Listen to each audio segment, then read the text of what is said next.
여러분 안녕하세요. 경매당 뉴스의 당대표 대들보입니다. 이름이 좀 너무 긴데 앞으로 익숙해질 겁니다. 오늘 여러분들에게 이렇게 서로 이제 스터디할 만한 사건 하나 가져왔는데요. 가끔가다 이게 통하다 보니까 좀 어렵다고 하더라고요. 경매 사건 뭐 쉬운 거 있고 어렵고 뭐 그렇게 말씀하시는데 글쎄요. 이렇게 권리 분석이 쉬운 것도 있죠. 근데 이 경매를 이렇게 공부하다가 보면 분석하는 재미로 이렇게 보게 됩니다.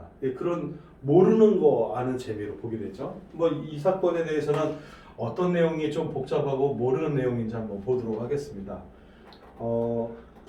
북부국의 2019 타경 4984번입니다. 여기 이 사건에는 유심히 좀 보여야 되는 게 여기 기본적으로 보지 말고요. 먼저 현황 주의 사항에 대한 현황부터 한번 보도록 할게요.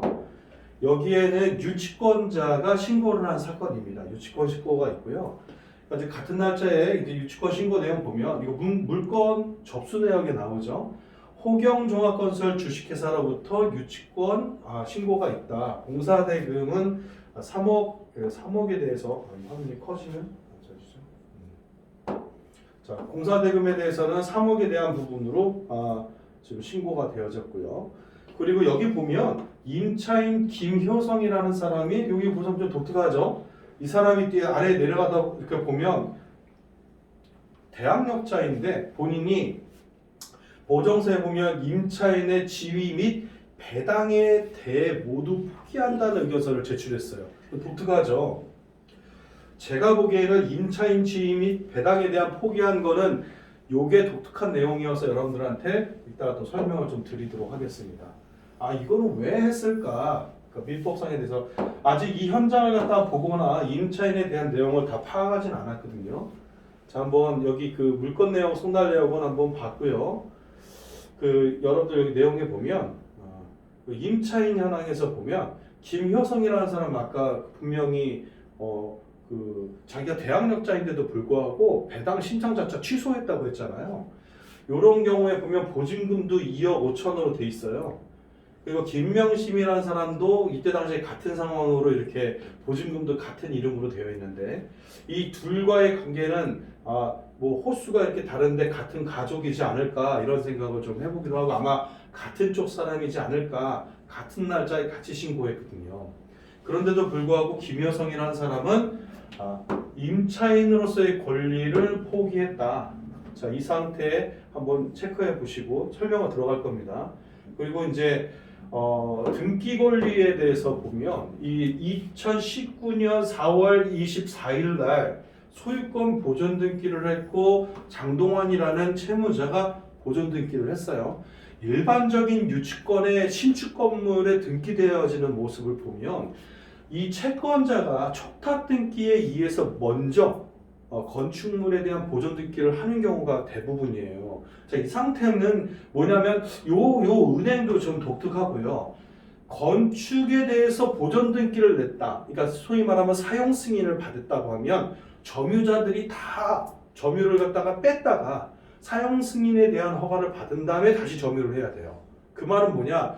공식적으로 점유가 비는 관계가 생긴다는 거죠. 유치권자가 있으면 보존 등기를 할 수가 없다. 사용 승인에 대해서 유치권자가 허락을 했다고 하면 유치권에 대한 점유권 형태는 깨져지는 모양새가 있습니다. 근데 이게 법리상은 그렇게 해석이 되지만 실무를 하다 보면 계속 부닥치거든요. 이거 판사도 마찬가지로 현장을 나가서 보지 않기 때문에 유치권자들의 그 점유권에 대해서 그 부분만 가지고 유치권이 깨졌다 이렇게 판단하기는 쉽지 않은 상황이 있을 수 있어요. 자, 이 상황이 왜 나왔을까 한번 좀 유심히 볼 거예요. 그리고 건축사 신협이라는 이 건축사와 관련된 부분도 아주 독특해 보입니다. 이 건축사가 분명히 장동환이라는 사람하고 유치권자하고 여러 가지 이해관계가 있거나 아니면 유치권자가 요 신협을 통해서 공사대금 대출에 대한 부분을 받지 않았을까? 그러면 일부 공사대금을 받았지 않았을까라는 생각을 좀 추측해 봅니다. 자, 우리 현장 나가기 전에 여러 가지 추측은 등기부를 통해서 충분히 볼 수 있어요. 또 하나 이 장동환이라는 사람은 개인적인 사업을 하거나 사업자인 것 같습니다. 왜냐하면 신용보증기금에서 이미 이 그 금액이 신용보증기금에서 보면 이렇게 한 8억이라는 돈에 대해서 이렇게 청구가 되어 있어요. 신용보증기금에서 이만큼에 대한 가압류가 되어 있습니다. 근데 여러분들 신용보증기금의 가압류가 이게 체크가 안 되네요. 자, 신용보증기금의 가압류가 뒤에 있는데도 불구하고 자 보세요. 신용보증기금에서 계속 요거에 대해서 다 어떻게 했습니까? 사회행위에 관련된 근상권에 대해서 처분금지를 다 내렸어요. 이 김혜근이라는 사람이 제가 봤었을 때는 유치권자들과 관련된 공사 채권자들이지 않을까 이런 생각이 듭니다. 이게 일반적으로는 이렇게 신축 건물에 개인 채권자들이 있는 거는 공사대금 채권과 관련된 채권자들일 가능성이 높아요. 자, 그래서 이 사건을 봤을 때는 신보가 개인사과 관련된 소유자에게 이 소유자인 사람이 사장이겠죠. 어느 회사의 대표일 겁니다.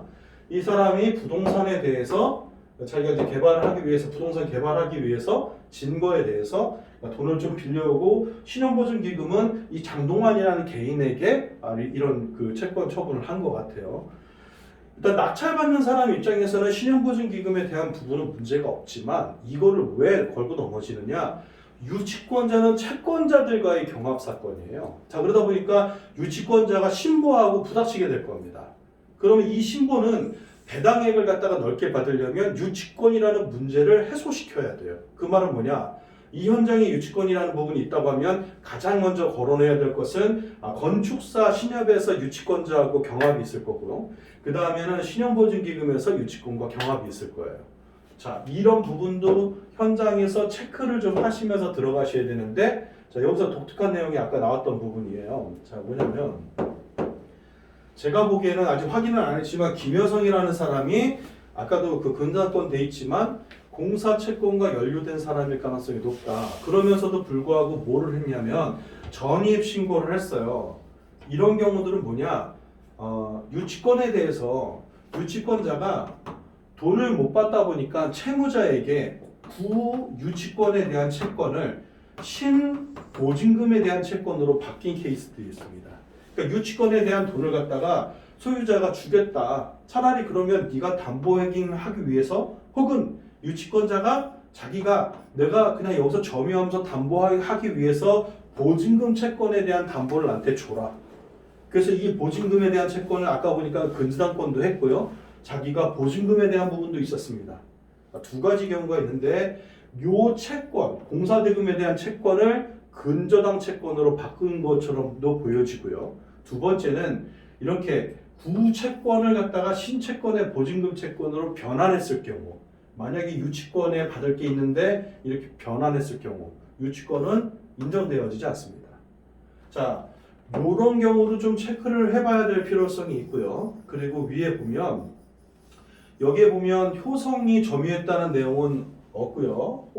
호성이라는 그 유치권자에 대한 점유 부분은 없습니다. 근데 여러분들 유치권자가 있는데도 불구하고 건축물에 임차인이 들어갔네요 라고 얘기하면 법은 어떻게 보냐면 안바드 비디오. 이 말은 뭐냐? 판사들이 야 이건 당연한 거 아니냐? 그러면 유치권자가 점유를 했으면 그러면 점유에 대해서 허락을 해줘서 임차인이 들어왔으면 그 임차인의 보증금은 누가 가져갔겠냐? 소유자가 가져갔겠냐? 유치권자가 가져갔겠냐? 당연히 유치권자가 받아갔을 가능성이 높다라고 보여지죠. 그러면 임대차 계약서의 계약자가 누구냐를 보셔야 돼요. 자, 소유자 이름으로 계약되어져 있고 유치권자가 그 계약서에 들어가 있다고 하면 실제 유치권자가 존재하면서 임대차 보증금에 대해서 보증이 되어진 거죠. 이 내용이 민법 324조 2항에 보면 선관 의무에 대한 부분이 나옵니다. 유치권자가 선관 의무의 권리로 임차인을 집어넣는데 자, 소유자의 동의가 있었어요. 그러면 이 동의의 임차인은 점유권을 득하게 됩니다. 점유권이 인정되어지는데 이 점유권에 대한 피보전 채권은 누구한테 넘어가느냐? 유치권자가 받아가겠다라고 보는 게 법의 논리예요. 자, 그러다 보니까 유치권자가 그 외의 비용을 많이 청구하거나 한다면 만일의 경우 우리 만약에 유치권이 성립이 되는 것 같아서 만약에 인수를 해야 된다라고 생각할 때는 유치권자가 이 돈을 다 받았을 것이다 라고 판단하고 접근을 해야 된다는 거죠. 자, 이렇게 설명하니까 굉장히 어렵죠. 이게 이제 여러분들 제가 강의하고 가리키는 채권 매입에 대한 내용입니다. 유치권에 대한 분석이 좀 다르죠. 그래서 현장을 가서 볼 때 임차인들과의 관계 그리고 소유자하고 채권자들의 관계까지 다 보셔야지만 유치권에 대해서 있다 없다 명확하게 볼 수 있죠. 또 하나 마지막으로 제가 팁을 드리고 싶은데요. 이 팁은 뭐냐면 여러분들 이 유치권 물건에 대해서는 현황 조사 관련된 거 외에 못 보잖아요. 그러면 물권 명세서, 그러니까 그 송달 내역에 되어 있는 자료들을 보기 위해서 이해관계인이 돼야 돼요. 이해관계인이 되려면 어떻게 해야 되느냐? 자, 여기에 임차인도 이해관계인이 될 수 있죠. 자, 그러면 유치권자에게 뭘 받으면 위임장만 받아도요. 위임장만 받아도 여기에 제출된 모든 문건을 열람해서 등사할 수가 있어요. 그러니까 위임을 받아서 여기에 관련된 사건은 열람 등사를 하셔서 권리 분석을 하시면 더 정확합니다.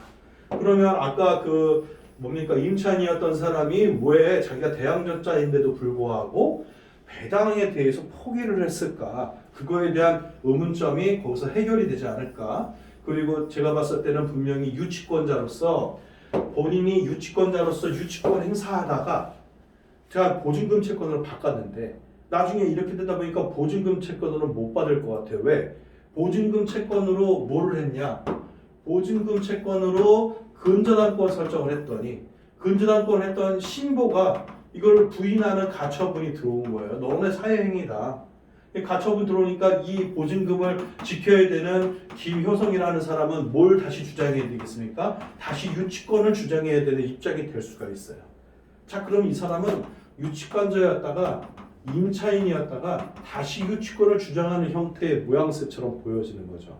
자, 이거는 엄밀하게 대법원에서 이미 유치권은 소멸되어진 형태로 봅니다. 이거를 민법에서 뭐라고 얘기하냐면 경계라고 합니다. 경계. 구채권과 시채권에 이게 바뀐 거죠. 그러니까 구채권이 신채권인 보증금을 바뀌었다가 다시 신채권을 포기하고 다시 구채권으로 넘어간다. 경계를 왔다 갔다 한다는데 이 경계를 넘어서면 채권은 다시 돌아갈 수가 없습니다. 지금 현재 대법의 논리는 이래요. 근데 보통 현장에 가다 보면 소유자가 모르고요. 알고선 하진 않았겠죠? 유치권자도 마찬가지입니다. 소유자가 모르고 야 내가 어차피 너한테 돈을 줘야 될 거니까 네가 점유하잖아. 그럼 나 차라리 네가 보증금 채권으로 가져가라. 그래서 보증금 채권으로 유치권이 바뀌었을 경우에 유치권이 깨지는 경우가 있습니다. 그러니까 뒤늦게 알고 임차인에 대한 권리를 주장하는 게 아니고 뒤늦게 다시 유치권을 주장하는 경우들이 있어요. 그 호수에서 자기 호수에 나는 유치권자다라고 주장할 경우 그건 유치권이 인정되지 않습니다. 그런 내용들이 안에 숨어져 있을 가능성이 있는 사건이에요. 독특하죠? 어떻게 이것만 보고 그 내용들을 다 유추할 수 있냐? 유추입니다. 유추. 안 맞을 수도 있지만 체크를 해야 되는 상황인데 신고된 내용이 독특해가지고 여러분들한테 이 사건 들고 나왔거든요. 그러니까 저는 좀 유심히 좀 보고 싶은 내용이 있습니다. 외관상 봤었을 때는 유치권이 깨져 있는 모습을 띠고 있는데 정말 유치권이 성립이 안 되는지 한번 보고 싶어요. 그리고 유치권이 성립이 안 된다고 여러분들 입찰 볼 때 그냥 덥석 입찰 받다가 큰일 납니다. 왜? 유치권에 대해서 성립이 되지 않는다는 건 최종 단계의 판결이에요. 그 단계까지 여러분들이 끌고 가셔야 돼요. 어떻게? 현금 다 집어넣고 소송 다 해야 되고 변호사한테 다 맡겨놓고 가셔야 돼요. 그러니까 유치권은 뭐 점유권을 갖다 뺏어오고 깨겠다 이렇게 접근해서는 안 되는 권리입니다. 그러니까 여러분들 공부를 좀 더 깊게 하신다면 유치권이 있고 없고에 대한 명확한 선을 긋는 거는 좀 조심스러운 거고요. 유치권에 대해서 성립 여지가 조금이라도 있을까 싶어서 접근해서 보는 게 올바른 방법입니다. 없다라고 단정 짓고 덤벼서는 큰일 나는 거죠. 자, 그러면 다음번에는 좀 더 쉬운 내용으로 여러분들하고 또 인사를 드리도록 하겠습니다. 다음에 또 봐요.